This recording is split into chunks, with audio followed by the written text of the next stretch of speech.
मराठा समाजातून बौद्ध धम्माची दीक्षा घेतलेल्या महिलेच्या हस्ते पंढरपूरच्या बौद्ध धम्म दीक्षा समारंभामध्ये 22 प्रतिज्ञा देणार।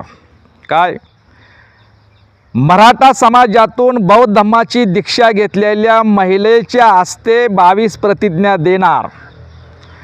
पंढरपूर या ठिकाणी जो 5 एप्रिलला बहुजन समाजाचा बौद्ध धम्म दीक्षा समारंभ आयोजित केलेला आहे आणि दुसऱ्या दिवशी 6 एप्रिलला त्याच ठिकाणी बहुजन बंधुभाव परिषदेचं आयोजन केलेलं आहे आणि या कार्यक्रमामध्ये 5 एप्रिलच्या बहुजनाच्या बौद्ध धम्म दीक्षा समारंभामध्ये मराठा बांधव, मातंग बांधव, चर्मकार बांधव, धनगर बांधव, होलार बांधव, आदी बहुजन बांधवांचा बौद्ध धम्म दीक्षा समारंभ होणार आहे।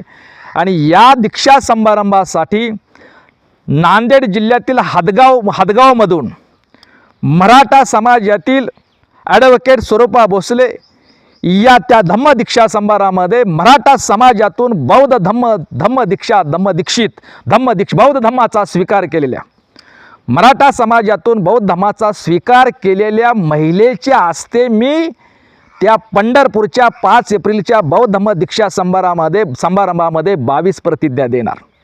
खरं म्हणजे आमच्या या देशातला, या महाराष्ट्रातला, या देशातला मातंग असेल, चर्मकार असेल, होलार असेल, रामूश असेल, ढोर असेल, आदिवासी असेल, भटका असेल, ओबीसी असेल, मराठा असेल, धनगर असेल, माळे असेल, शेतकरी असेल, वडर बांधव असेल, आमचा न्हावी बांधव असेल, इत्यादी बहुजन समाज हा मूळचा आमचा बौद्ध बांधवच आहे, आमचा मूळचा बौद्ध बांधवच आहे।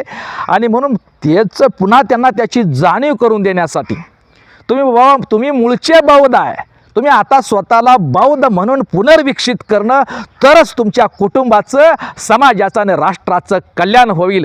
यासाठीच पंढरपूरला बहुजन बांधवाचा बौद्ध धम्माचा दीक्षा समारंभ आणि बहुजन बंधुभाव परिषदेचं आयोजन केलेलं आहे। आणि या कार्यक्रमामध्ये मराठा समाजातून बौद्ध धम्म दीक्षित ॲडव्होकेट स्वरूपा भोसले या 22 प्रतिज्ञा देणार आहे। खरं तर 22 प्रतिज्ञा हा कुणाच्या धार्मिक भावना दुखवण्याचा विषयच नाही। महामानव डॉक्टर बाबासाहेब आंबेडकरांनी त्रिशरण पंचशील आणि 22 प्रतिज्ञाचं ग्रहण आणि अनुपालन केल्याशिवाय बौद्ध धम्माची दीक्षा समारंभ आणि त्यातून बौद्ध बनता येत नाही। कारण 22 प्रतिज्ञा घेतल्याशिवाय त्याचं अनुपालन केल्याशिवाय इथली व्यवस्था परिवर्तन होणार नाही।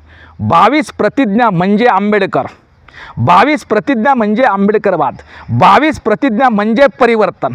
22 प्रतिज्ञा अनुपालन केल्याशिवाय व्यवस्था परिवर्तन होणार नाही। व्यवस्था परिवर्तनाची शक्ती, तत्वज्ञान, विचार म्हणजे 22 प्रतिज्ञा।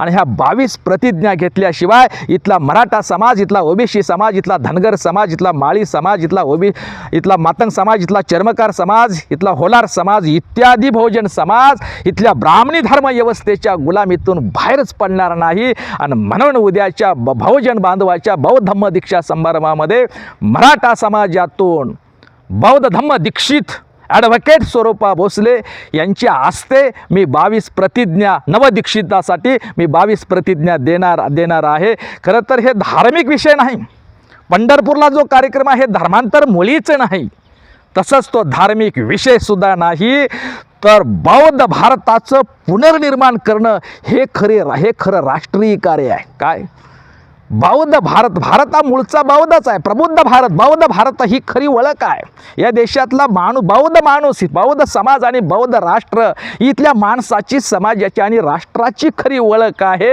आणि ती ओळख पुन्हा प्राप्त करून देण्यासाठी बौद्ध भारताचं पुनर्निर्माण करणं हे खरं राष्ट्रीय कार्य आहे। आणि ह्या राष्ट्रीय कार्याच्या दिशा आणि समारंभ म्हणजेच उद्याचा पंढरपूर या ठिकाणी होणारा 5 एप्रिलला बहुजनाचा बौद्ध धम्म दीक्षा समारंभ व 6 एप्रिलला बहुजन बंधुभाव परिषद हे राष्ट्रवादी कार्यक्रम आहे।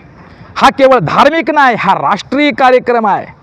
हा संविधानानुसार लोकशाहीचं जीवनमूल्य यशस्वी करणारा हा कार्यक्रम आहे. या कार्यक्रमासाठी सर्वांनी उपस्थित राहावं आणि ज्यांना ज्यांना या कार्यक्रमामध्ये बहुजनांपैकी बहुजनांना मी आव्हान करतोय की ज्यांना ज्यांना या स्वइच्छेनं या कार्यक्रमामध्ये बौद्ध धम्माची दीक्षा घेऊन घरवापसी करायची आहे, स्वतःला चांगल्या विचारानं स्वतःला बदलायचं आहे, कुटुंबाला बदलायचं आहे आणि समाज आणि राष्ट्राचं आणि स्वतःचं आणि कुटुंबाचं चांगलं आणि कल्याण आणि करायचं आहे, त्यांनी बौद्ध धम्म दीक्षा घेण्यासाठी नाव नोंदणी करावी. आणि या कार्यक्रमासाठी मगाशी म्हटल्याप्रमाणे मराठा महिला 22 प्रतिज्ञा देतो आहे.